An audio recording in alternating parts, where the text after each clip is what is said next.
Well, we are back after a short hiatus. The summer was full of traveling and we did some other things, but we got some stuff brewing on the back end at c2c.com. And we are ready to get going for the rest of the summer. We got the NFL draft has happened. We got guys in mini camp. We got recruiting is heating up as the 2023 class comes into form. So this past week, I was at the Elite 11 regionals in Nashville, and it was a great experience. The roster was full of elite signal callers.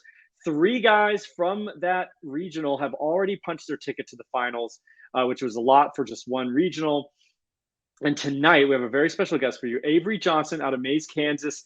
He's a four-star QB prospect. He's 24/7's QB 12.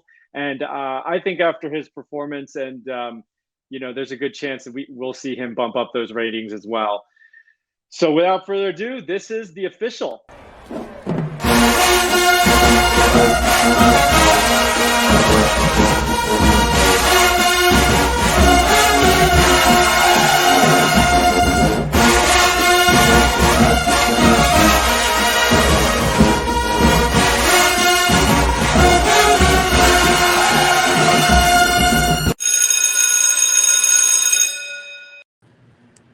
All right.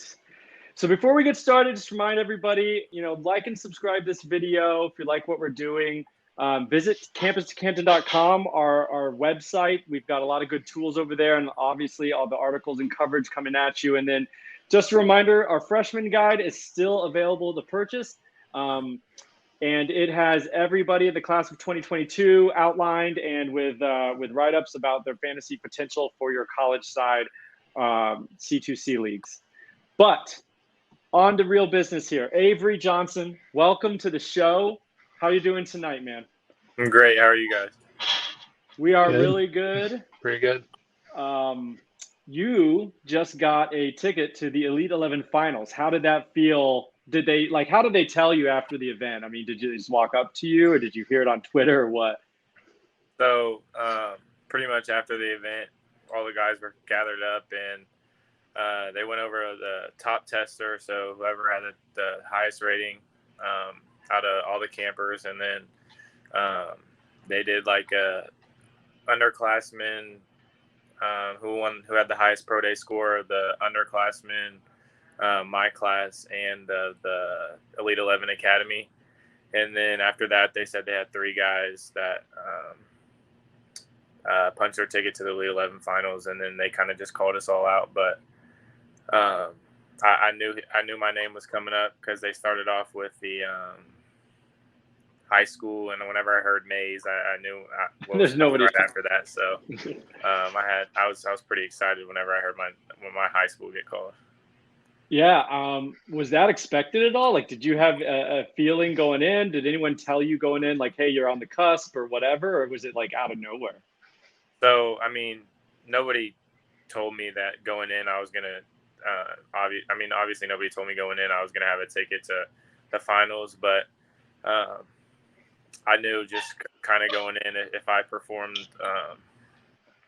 up to my expectations, then I could obviously get that ticket for myself. So I was just trying to show out in the 40 and the 5-10-5 and the vertical and Powerball, all those different combine events, and then just throw it how I like to throw it. So yeah, man. Well, I mean, as an observer, I could tell that you were feeling it that day. You were really on point with your throws. So obviously you feel like it was a successful trip, but I'll just ask you in your own words. I mean, how'd it go for you? I mean, I guess it went well. I mean, it's really a dream come true.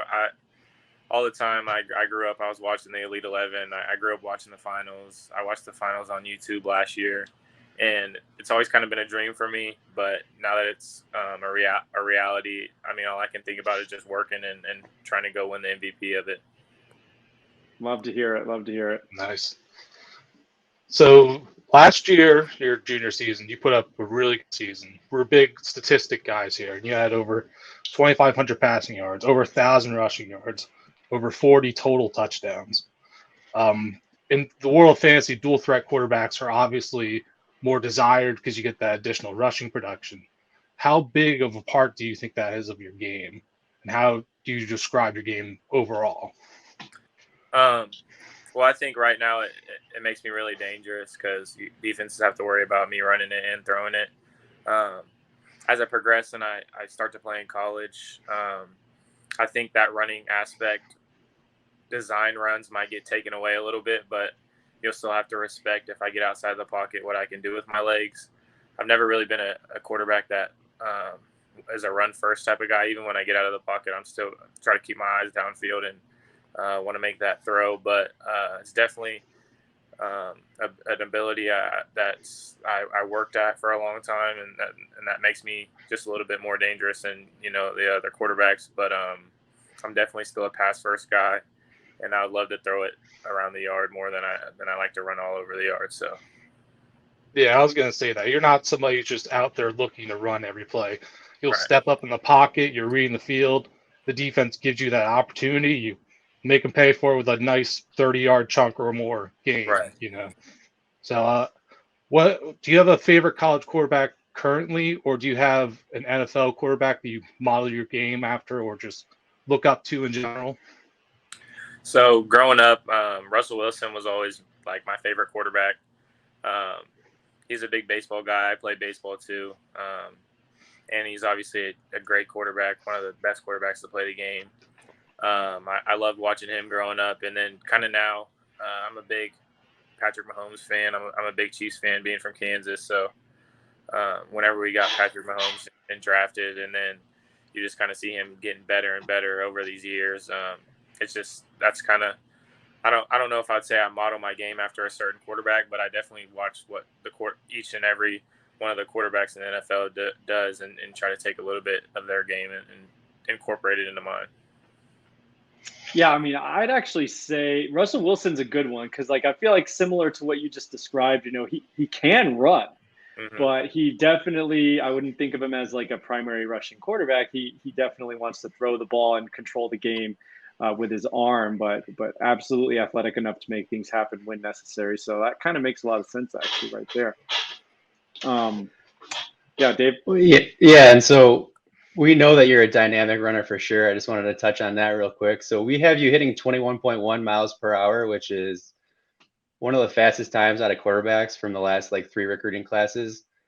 And then you crushed the athletic testing in Nashville with a 106.5 athleticism score, which was second best. So I guess we wanted to ask kind of, do you think that you might be the most athletic quarterback to come out of Kansas? I don't know if I would say most athletic quarterback to come out of Kansas. I don't really pay attention to all that different type of stuff. I just, try to get better at what I do each and every day. And I don't really want to really think about that different type of stuff and be known for that different type of stuff. But if somebody else says it, I mean, that's one thing, but I'm not going to go around and just call myself the most athletic quarterback ever because I still got a lot of cut you off. Grow. Yeah, I'll say it. I actually did some research on this. The only guy I could find that was probably in your tier was Bubba Starling. And so he was like 10 or 11 recruiting classes ago. He actually didn't play quarterback in college, though. He was drafted in the first round, and he plays for the Kansas City Royals currently right now. But we have him at a top speed of 20.7 miles per hour. So we actually have you as a faster player. But with the research I did, you're definitely in the upper echelon of quarterbacks out of Kansas. Yeah, I mean, I remember we do our rankings, whatever. We're doing the recruiting rankings and stuff, and I was kind of going down the list, and I came across your profile, so I was just working my way down. I was like, okay, Avery Johnson, let's check this out, Huddle, whatever. And you got on your first page of your Huddle highlights is like 2,500 passing yards and 1,000 rushing yards. I was like, oh shit, I gotta check this guy out. And sure enough, the tape did not disappoint. I think you have. You're kind of like you're very kinetic back there. Even when you're not running in front of the line of scrimmage, you're moving around in the back and making things happen. There was one play where you were just like running all around, evaded like, I don't know, I swear like 5 tackles, and then like right on the sideline you found an open guy, for a first down or something. So I feel like no play's ever dead, when you're back there. You're always looking to make something happen, even when it's totally broken down. So, we're talking about all this athleticism. It's there. That's great. You use it when you need to. But I thought, being at the Elite 11, Avery, that you showed like a lot of your traditional quarterback skills. You were taking your dropbacks. You looked smooth. Your footwork looked good to me. You have a quick release. You were driving the ball. You were staying on top of the ball. You weren't kind of lofting it at all, even on some of the deeper throws and stuff. So I do have a couple of clips that I got, and just kind of tell me what you're thinking, what you're trying to do on these drills. But I thought they all looked really good just from pure quarterback. Like, we know you got some other stuff in your bag, but like pure quarterback stuff. Did you feel like you succeeded on that part of it? Is that something you've been working on or anything? Definitely. I work with my quarterback coach out of Kansas City. He does some stuff with the Elite 11, and he's been in the Elite 11 for about 10 years. So whenever I found out that I had a guy like that so close, I had to jump on board, and I've been working with him for a little bit over a year, and I've already seen big improvement in my game and just throwing the ball wise. And he's helped with the whole recruiting process as well. But Sunday, I felt like I threw the ball pretty well, but I'm also pretty hard on myself too. So I didn't think I threw the best, but a lot of I saw you a couple times, like a throw that I was like, man, that looked good, and you were like, that's like the story of my life. I'm a perfectionist. I like things to be perfect, and I'm really hard on myself. But a lot of people that I trust and that are around me said I had a pretty good day. So let's take a look. So the first one is just that I guess it was like a drill doing an out. So we'll take a look at that. So like you're just taking a quick 2 or 3 step drop, throwing it to the boundary here. That's a nice throw right there. Just kind of ripping it out. Good placement, I think. And, that was something I think Devin Gardner was talking to that guy right there. And then we got this next one's a rollout. So you show a little of your athleticism to get out. And it's another boundary throw.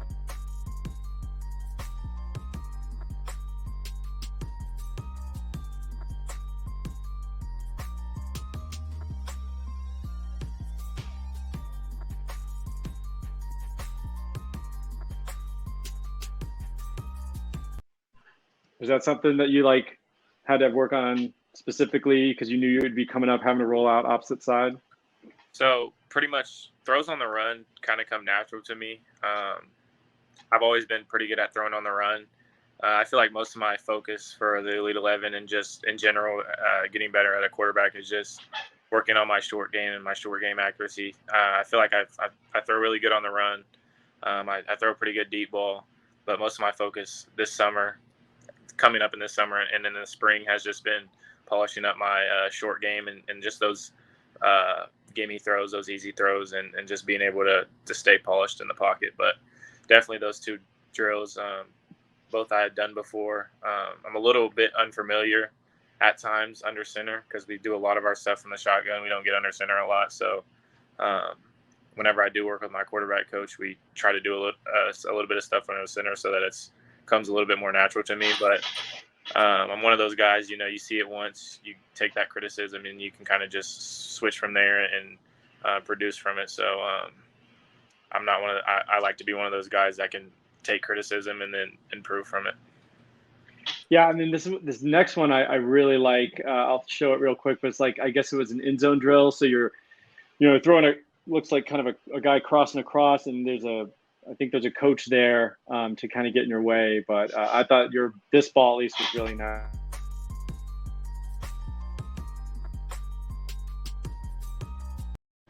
So I think they were there intentionally, so you had to kind of give some touch over the coach. But that was a really nice one. I saw some that were not from you, but from some guys couldn't quite get it. But that just was beautiful with that touch over the I guess pseudo linebacker or whatever. Right. A lot of my best throws come from a little bit of touch. So that's a throw I work on a lot, and that's probably one of my best throws of the day. Actually, I still remember that throw. So Definitely something I work on, and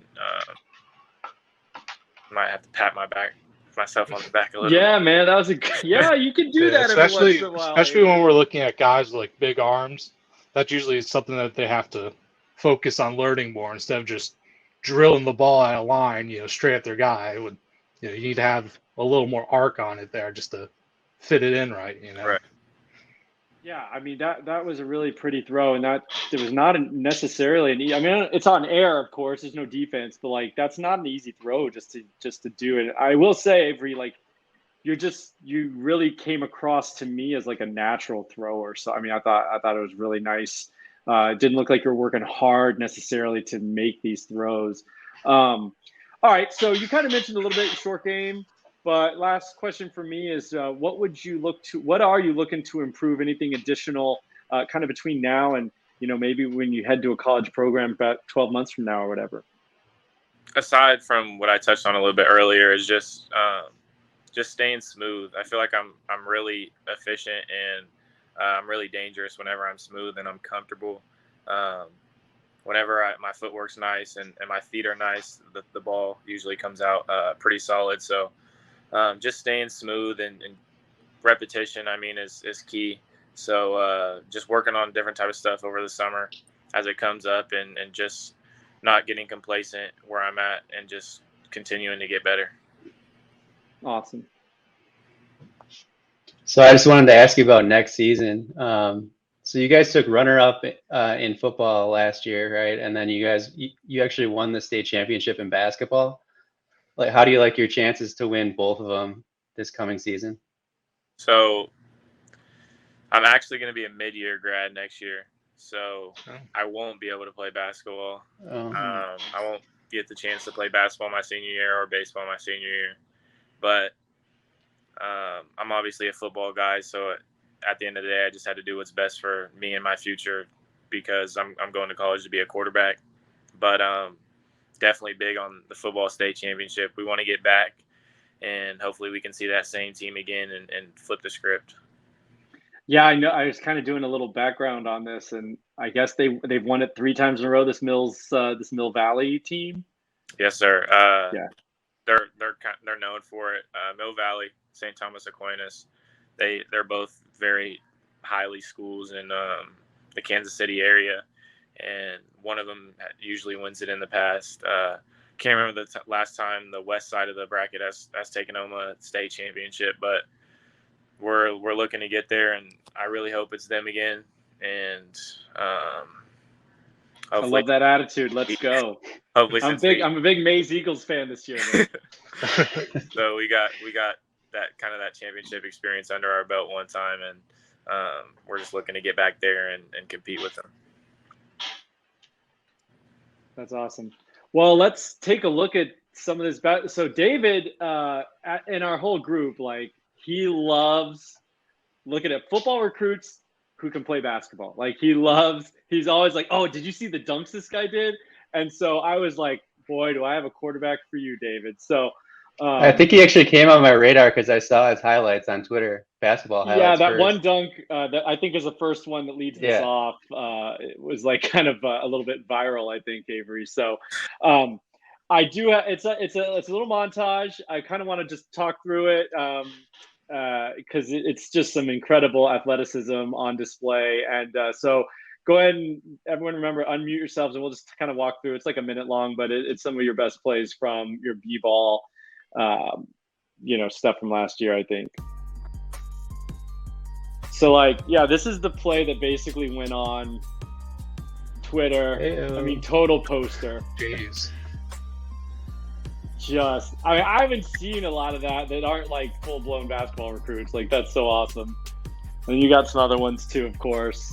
Steal mid-court. This is going to be a nice one. And hey, there's your little quarterback skills right there, right? Passing off to another guy. Did you mostly play point guard this year? So this is my sophomore year. These are my sophomore okay. year. But I was more of a 2 guard. Okay. We had more of a point. We had a point guard, but I had some pretty nice passes for that was this year. Yeah, that one I just found on Twitter. It's a sweet little like half windmill there. Pretty awesome. So so you were like, yeah, 2 guards. I mean, I figure they probably just wanted you to touch the ball like every single time. I mean, they're just like running the offense through you, I'm sure. We have one guy on our team that's going to college to play basketball. We had a pretty good squad. Yeah, state champs, man. We took 4th this year. We won our sophomore year. We took 4th this year. We came out really bad in the semifinal game, and we were trying to fight back, but we just dug ourselves too big of a hole, and we could never get it back. But that team ended up winning the state championship by 20. So wow.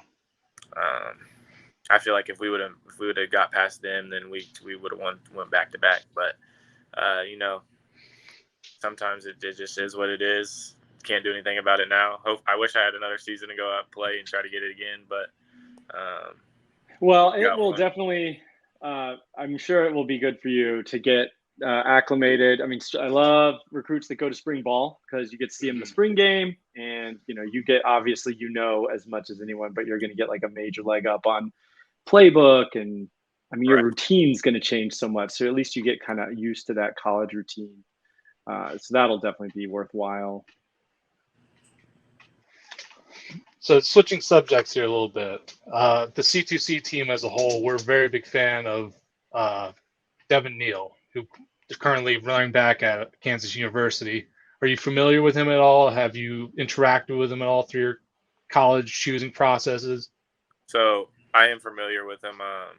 I've seen him play in high school, and I've seen him play at KU, but I've never really reached out to him and like talk recruiting with him. So I don't know him from a personal level, but just from him being, a high-class athlete from this area, I know of him. Gotcha. So, yeah, I mean, he was I have reached out to him a couple times. He's a really nice guy. We were very high on him at our website, just thought that his huddle tape, his tapes looked so good. We thought he was basically underrated by the services. I think it turns out he was, because like he was starting running back at a D1 program as a true freshman, which is hard to do no matter what. All right, so can you share with us what you're thinking about next year? I mean, you're not officially committed. When I tweeted out about you, I had a lot of K-State Wildcats jumping in my mentions. I do know you just got an Oregon offer. Are you visiting them, or how open is your recruitment? What are you thinking? So pretty much right now, my recruitment is wide open. There's like a few schools that that are trying to get in the mix that aren't in the mix yet, and I would say I've always been very high on K-State because they're that hometown type of team. I love the coaches there, and then there's just like a lot of schools that have kind of jumped on recently, and then there's a few schools that may or may not. They've come by the school, they watched me throw. They may or may not offer me, and then I'll have to consider them too. But right now, I just got a long list of probably, it's 5 schools, but it could be 10 that I'm trying to narrow down into 3 or 4 official visits in June, and then commit sometime towards the end of June is whenever I want it. But a lot of schools are making it a little difficult on me. So, I mean, if it gets pushed back even farther, I thought I was going to be committed by this time already, but it's just a very hard decision, and I really do not know when I'm going to be committed. So can you, just for our listeners and stuff, to understand a little bit of this whole process, and I know, we'll let you go pretty soon, but could you just touch on like what a school does to get in the mix? So say someone hasn't been, like you maybe were thinking K-State for a long time. I know at one point you were kind of like, I think I saw some stuff about Arkansas. Mm-hmm. So what is the first thing? Like coach reaches out to you, or they just stop by your school and you're like, okay, I could get into with this. Like what happens when you're saying, hey, this team's in the mix now? So it really just starts with relationships. Whoever I talk with the most, if we have a good relationship, then that starts them off. That means like that's pretty much like the first thing I notice. And then Second thing is, could I see myself there? If I have a good relationship with them, but I couldn't see myself there, then I won't pursue that relationship anymore. And then the third thing is, do I fit in that offense? So if we have a good relationship, I could see myself there, and I can fit in your offense, then you're a school that I can consider me committing to. Awesome. I mean, what a cool thing, man. That's just got to, I'm sure it's a lot of stress, but it's probably also got to be a pretty fun roller coaster for you. Right. I mean, recruiting, whenever it does pick up, a lot of people reach out to you at once, but I mean, I wouldn't want to be in any other position right now. I'm obviously blessed to be where I am right now, and I wouldn't change anything for the world. Nice. Yeah, well, now you're going to be at the finals. Who knows if that gets more people on your tail or whatever. But I got to say, from the moment, I watch a lot of high school guys, and from the moment I saw some of your tape, I was like, yeah, this guy's got something a little different. So, we're rooting for you here at our website, and we'll be following along with great interest as well as you figure it out, and hopefully, have success in the next level. I appreciate that. Thank you, guys. Yeah, well, thanks for joining us tonight, everybody. This has been The Official with Avery Johnson, 24/7's QB12, and we'll see what happens at the finals. Good night, everybody.